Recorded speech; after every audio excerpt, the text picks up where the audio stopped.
देखिए सर, इसका मुख्य कारण है कि एक तो जो हमारे पेंशनर्स हैं वो संगठित नहीं हो पा रहे हैं, जिसका मुख्य कारण है एक तो कुछ लोग जो है असहाय हैं, बूढ़े हैं और पूरे भारतवर्ष के अंदर है, बहुत दूर से यहाँ आना पड़ता है तो वो नहीं आ पा रहे हैं।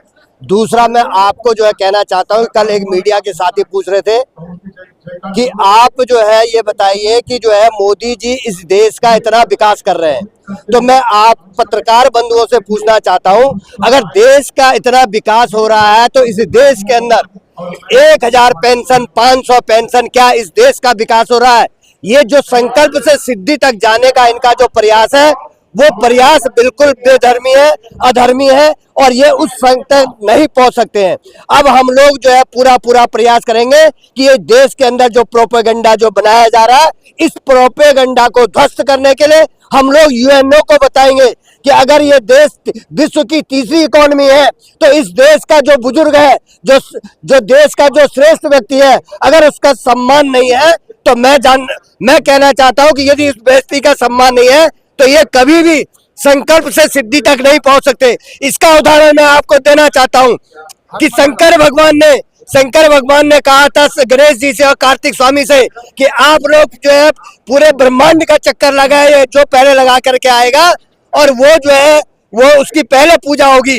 तो मैं आपको कहना चाहता हूं कि कार्तिक स्वामी जी ने ब्रह्मांड लगाया था, उसने अपने माता पिता की सेवा की थी, यानी कि अपने बुजुर्गों की सेवा की थी, अपने माता पिता की सेवा की थी, तो वो आज दुनिया में पूजा जा रहा है। लेकिन नरेंद्र मोदी ने कार्तिक स्वामी की तरह इसको अपनी देह छोड़ करके सुसाइड करके वापस जाना पड़ेगा अगर इन बुजुर्ग लोगों की और इन श्रेष्ठ लोगों की अगर जो है इनका जो है सम्मान नहीं किया, इनको अगर भरपेट भोजन नहीं दिया तो इनके साथ ऐसे हो। क्योंकि हम इनसे भीख नहीं मांग रहे हैं, हमारा पैसा है, हमारे वेतन की कटौती हुई है, अगर ये हमारे पैसे को भी वापस कर दे तो आज ब्याज सहित कम से कम 15-15 16-16 लाख इनके पास हमारा पड़ा हुआ है। लेकिन इस पैसे को वो कुंडली मार के बैठे हुए अपने कार्यकर्ताओं को, अपने अधिकारियों को जो है इस पे जो है इन्होंने कुंडली मार के बैठे हुए और उसकी अय्यासी ये लोग कर रहे हैं। तो इस अय्यासी को बर्दाश्त नहीं किया जाएगा और आज मैं आपके माध्यम से इस मंच पे इस बात के लिए अपने लोगों को प्रेरित करने का प्रयास करूंगा कि अब वो वक्त आ गया कि इनसे भीख नहीं मांगना है, क्योंकि हमने सुना है कि लोहे को लोहा काटता है, ईंट का जवाब पत्थर से देना चाहिए। तो मैं कहता हूं कि जिस तरह से इस देश के अंदर डेमोग्राफी बदल रही है, ऐसे ही हम लोगों को भी बुजुर्गों को डेमोग्राफी बदलनी होगी और एक स्टेट में इकट्ठा होकर के अपने लोगों को चुनाव लड़ाना होगा और लोहे से लोहे को काटना होगा, तभी हमारी विजय मिल सकती है। धन्यवाद। हाँ जी, हमारा कहना यह है कि वास्तव में जो वर्तमान में यहाँ पर स्थिति देखी जा रही है, हमारे काफ़ी लोग यहाँ पे जो 60, 70, 75 साल की उम्र के लोग यहाँ पे एक पेंशन वृद्धि के वजह से यहाँ पे धरने पे आ रखे हैं और 8, 9, 10 साल से जो हमारा एक कार्यक्रम चल रहा है, अपनी मांग के लिए कार्यक्रम चल रहा है, हमारे बहुत सारे साथी जो बुजुर्ग हैं, जो रिटायरमेंट हुए हैं, वो इस दुनिया में नहीं रहे हैं, इसका मतलब इस दुनिया से जा चुके हैं। उनके जो परिवार के सदस्य हैं वो इस पेंशन के चक्कर में किस भुखमरी की कगार में है, ये आप लोगों को समझना होगा। इस देश के जो राजनेता हैं उनको समझना होगा। आज बड़ा हमको अफसोस का विषय होता है, दुख का विषय होता है कि प्रथम बार हमने इतनी निकम्मी सरकार को इस देश में देखा है। अपने आप तो सरकार के जो नुमाइंदे हैं, जो मंत्री हैं, जो विधायक हैं, जो सांसद हैं, करोड़ों रुपए खर्च कर रहे हैं अपने खर्चे के लिए, लग्जरी कार में घूम रहे हैं, जो करोड़ों रुपए के कार में घूम रहे हैं, अपने अय्यासी कर रहे हैं। और एक जो देश का जो कर्मचारी है जिसने देश की सेवा 40 वर्ष तक की है, उसको आज पेंशन के नाम से पेंशन नहीं दी जा रही है और इस देश का भविष्य इससे ज़्यादा बेकार क्या हो सकता है। और मैं प्रधानमंत्री श्री मोदी जी से कहना चाहूँगा कि वह हमारे इस देश के कर्मचारियों की पेंशन में वृद्धि करें। हम भीख नहीं मांग रहे हैं, हम तो केवल अपने पैसे मांग रहे हैं और ज़्यादा नहीं मांग रहे। केवल 7,500 रुपये पेंशन की हमारी लड़ाई है, जो कि 9-10 साल से हम लड़ाई लड़ रहे हैं। अगर हमारी समस्याओं का समाधान नहीं होता है तो आने वाले चुनाव में हम बिल्कुल भी जो वर्तमान में जो सरकार है, निकम्मी सरकार है, इसको हम सत्ता में नहीं आने देंगे।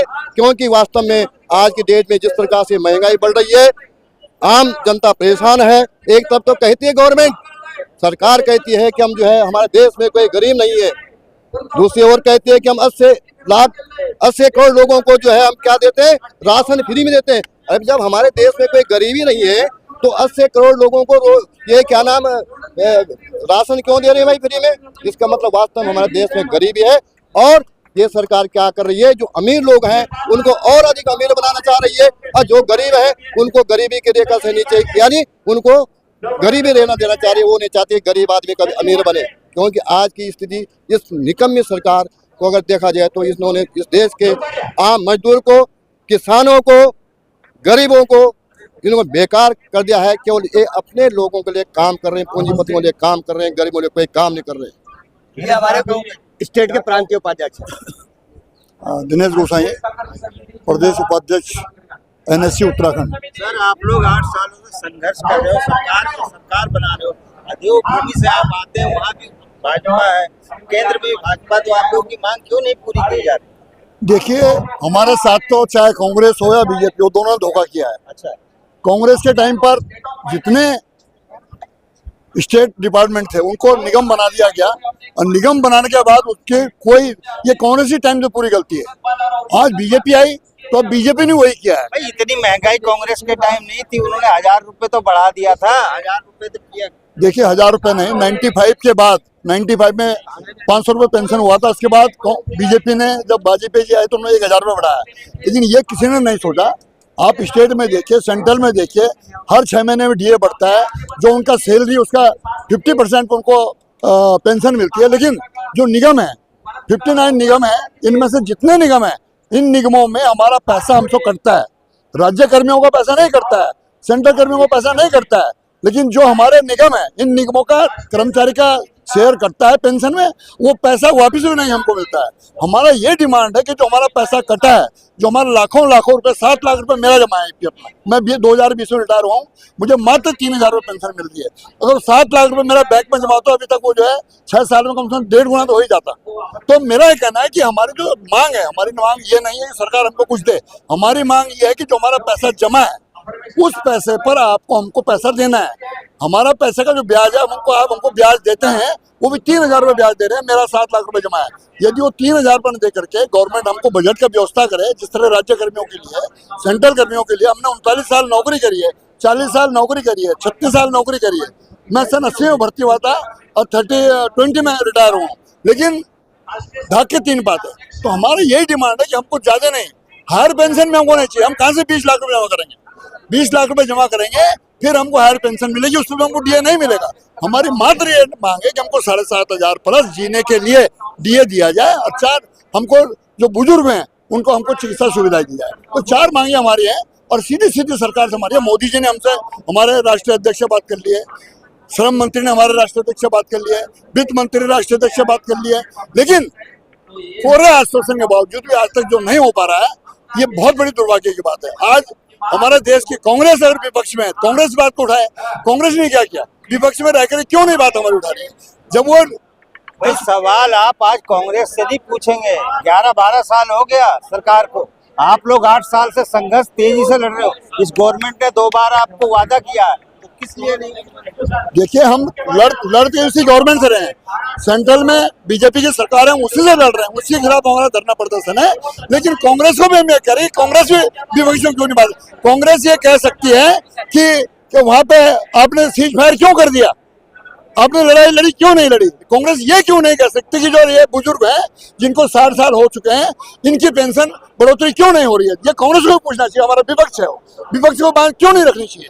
हमारे जितने विपक्ष हैं, अखिलेश यादव क्यों नहीं इस बात को रखते हैं कि हमारे जो ये बुजुर्ग हैं, इनको जीने के लिए इनको 7,500 पेंशन दी जाए? आपकी आवाज 100 सांसदों ने उठाया 8 सालों में, सबसे ज्यादा विपक्ष ने उठाया, लेकिन ये सरकार सुन कहाँ रही है? हाँ, ये मैं कह रहा हूँ कि इसीलिए 100 सांसद इस समय कांग्रेस के पास भी, वो विपक्ष की पार्टी है। इसलिए मेरा उनसे निवेदन है कि इस गूंगी बहरी सरकार को, जो हमारी बात को नहीं सुन रही है, वो भी इस बात को उठाए और माननीय मोदी जी से, वित्त मंत्री जी से, श्रम मंत्री जी से निवेदन है कि इन बुजुर्गों की, इनको जीने की आस दें, क्योंकि लोग 60 से 80 साल के बीच में कई लोग मर चुके हैं और हमारा जो पैसा है, उस पैसे का हमको 7500 प्लस DA हमको दें, ताकि हम लोग अपने घर में जी सकें। क्योंकि किसी के बच्चे नहीं है, किसी के बच्चे पूछते नहीं है, किसी के भाई बेटा बहू है, उन्होंने छोड़ दिया बुजुर्गों को, तो इसलिए जीना बहुत मुश्किल हो गया है। 2 वक्त की दवाई लेनी भी बहुत मुश्किल हो गई है।